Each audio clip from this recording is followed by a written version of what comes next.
What's going on, everyone? My name is Nicholas Merton here at DataDash, and today is April 8th of 2019.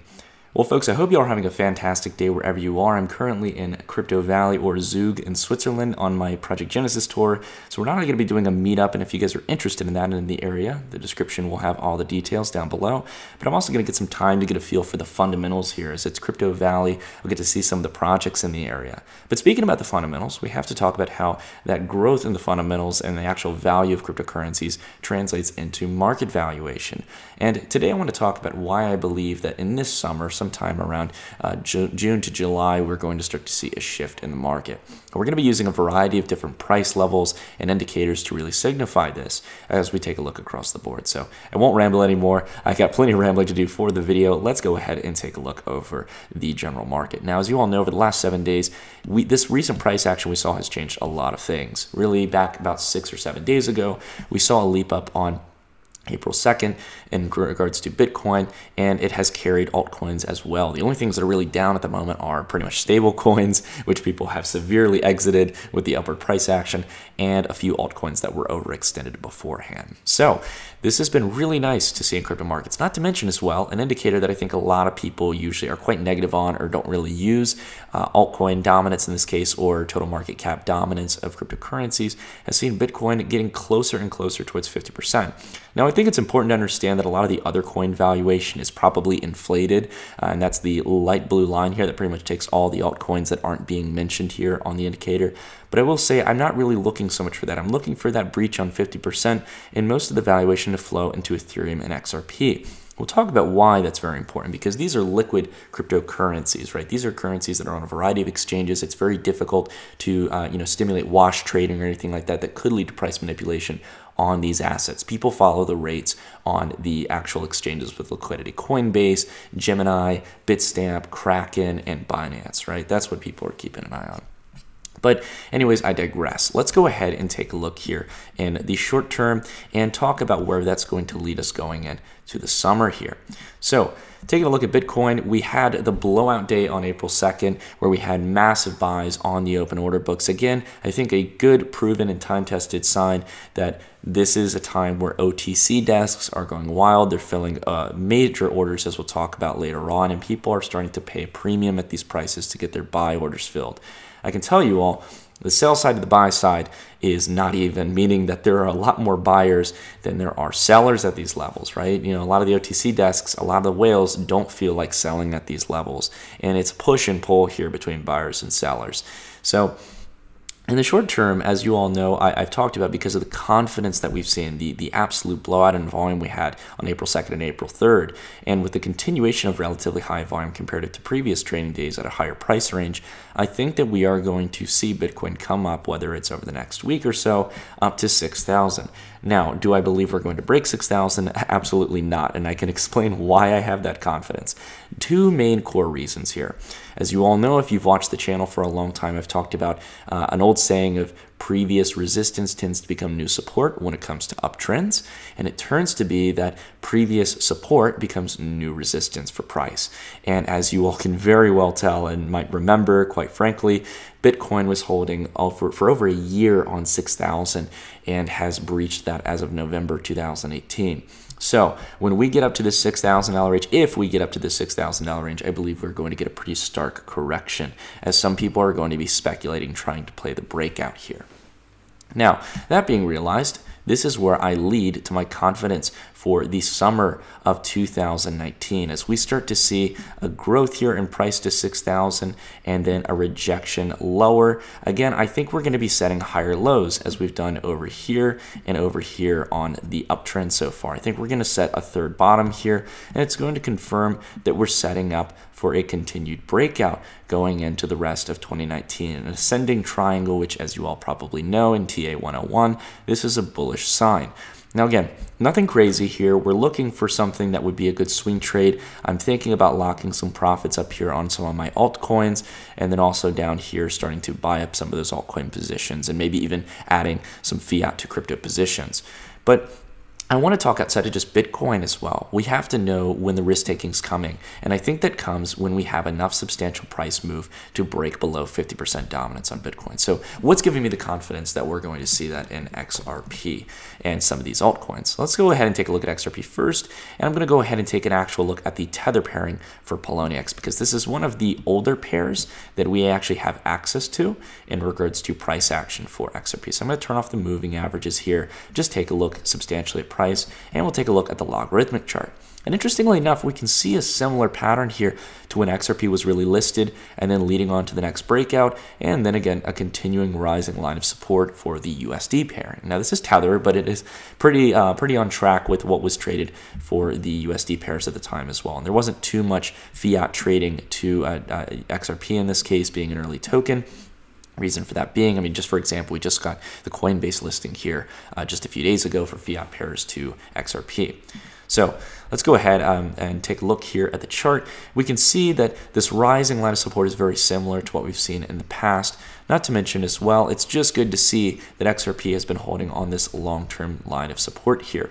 And with that, we're also starting to see a declining line of resistance. That's the term I usually like to use. Instead of just a declining line of resistance, a really decaying line of resistance here in price, where the lowers here on the price are starting to decline here. So let's go ahead, we'll draw it on the chart here and I'll signify it. Usually you want to set up your secondary line here to where you'll start to see a substantial line of resistance formulate.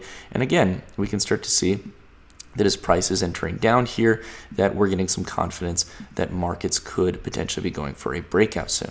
Now, it really depends how you draw it here. Some people are more conservative. Some people as well would say that you have to draw it down here and that we've already broken the line. But again, it's really up to your taste, guys. That's not really my major point here. My major point is to take a look at the Bollinger Band width and a few of these other indicators. So let's go ahead and take a look at some of those. So the Bollinger Band width is basically a very streamlined indicator that takes about the deviation between the upper line and the lower line. You know, how widespread is volatility in price? Are we making big moves to the upside or the downside? Is it spreading out the Bollinger Bands and the range that price could potentially move through? We can see here that on the daily, we're at a range that we saw very commonly throughout 2016, the year before we saw substantial moves in XRP. Again, don't believe me, let's take a look at the price here. Again, 2017, seeing some of its major moves here, right here at the cusp of 2017. So again, we want to be preparing for these bigger breakouts. And as we're holding this line of support, I would assume it's not too far away here, especially as we're starting to see a move higher. Now, what you want to see here is a move that gets really above the points of resistance here for the Bollinger Band width, right? We want to see a breakout somewhere above this range. Again, you can lower it, you can get somewhere kind of in the middle, but we want to get somewhere, I think, around this 0.6 range for serious confidence to come back into price and to see some substantial moves for XRP. And we can also take a look at the weekly as well and see a very similar case scenario. We're getting close to the ranges we haven't seen since 2016. Again, periods where things are quiet.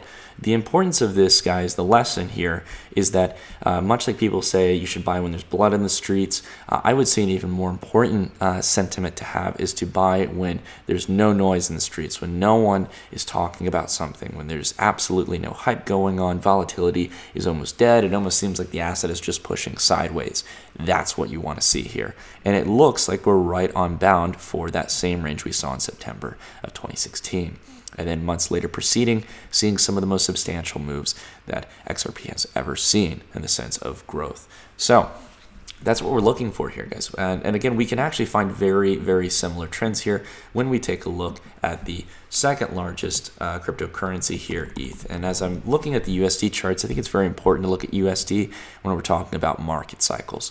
So let's go ahead. We'll take a look here on Poloniex.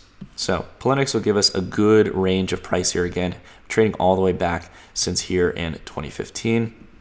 And as we take a look, again, we don't really need too much indicators to see that this is possibly the bottom set here. We made support here on the levels of resistance in May of 2017, and we've been setting higher lows each and every time, really setting up for an ascending triangle. And you want to see ETH make support from this level where we had the breach here at 175. So I could very well see us as we're going to 6,000, potentially testing towards 240 and coming back down on that level.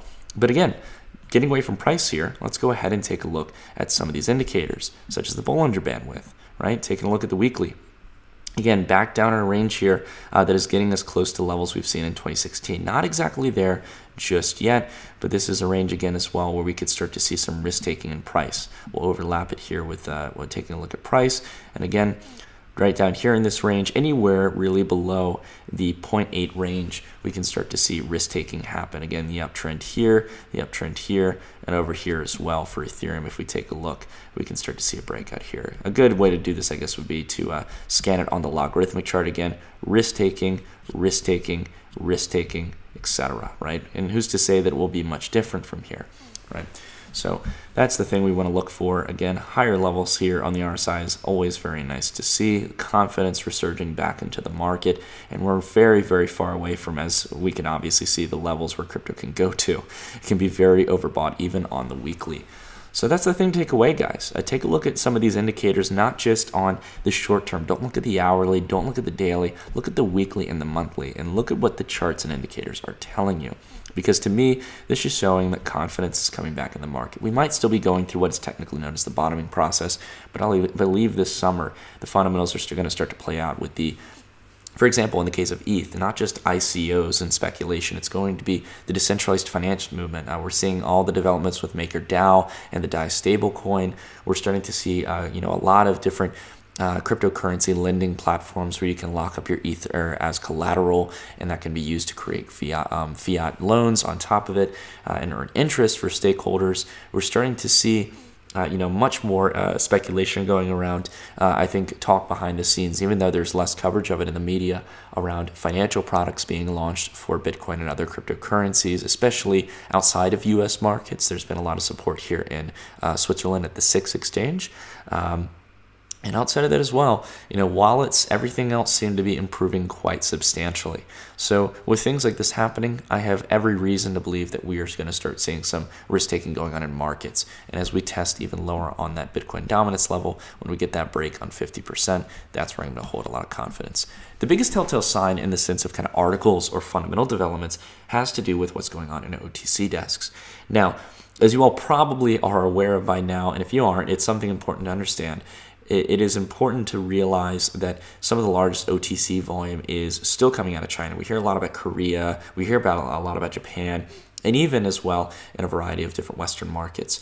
But the biggest market where you're seeing OTC volume is really kind of happening in off-the-grid OTC, or kind of what I like to call the twilight zone. It's not really known about, and it's where you're having large institutional money exiting out of China. This has been something that's been relevant in previous markets when we've talked about the housing market. Much of that money in China that's come from wealthy families over the past few decades, as it's industrialized, has moved into real estate. And it's silly to think that a lot of it hasn't gone through a censorship-resistant payment network that simply with some fiat OTC kind of off the grid, you can start to move money out of the country. And Bitcoin has been able to do that. That's why a lot of the mining operations are in China. So again, as we start to see people paying a premium here in the OTC markets, as we talked about at the beginning of the video, you're starting to see a lot of risk-taking coming in here. The institutional players are getting eager. There is not an equal nature of buy-side and sell-side activity on OTC. It's a huge unbalance. There's too many buyers here. And because of that, they're having to compete to pay a premium. And that's what can lead to these spot rallies in the market, right? It's what leads to these upticks in Bitcoin's price. And as more and more people have established their OTC positions, this is going to continue higher on spot market. It's going to start to be to the point, where people have enough stake on their OTC plays, and they're going to start to help support the market price on spot exchanges. So that being realized, guys, that's it for the video today. I want to let you guys know about two quick resources. I did a video not too long ago, about a week ago, with Young and Investing, or Quentin, one of my really good friends, lives up in Belgium, runs a YouTube channel on cryptocurrencies about Project Genesis. If you guys want to learn a little bit more about what we're doing, definitely check that out and give him a like as well. He's a really nice guy. And outside of that as well, I also have a really cool article I did with a really nice guy, Amir, who interviewed my father and I, who kind of talked about our journey of the channel. So if you guys want to learn a little bit about that, see some questions that we answered, definitely check the link out down below. But outside of that, that's it for the video, everyone. I hope you guys are doing great wherever you are. I'll try to keep you guys as up to date as much as I can. But until then, thank you all so much for watching, and I'll see you all in the next one. Stay tuned.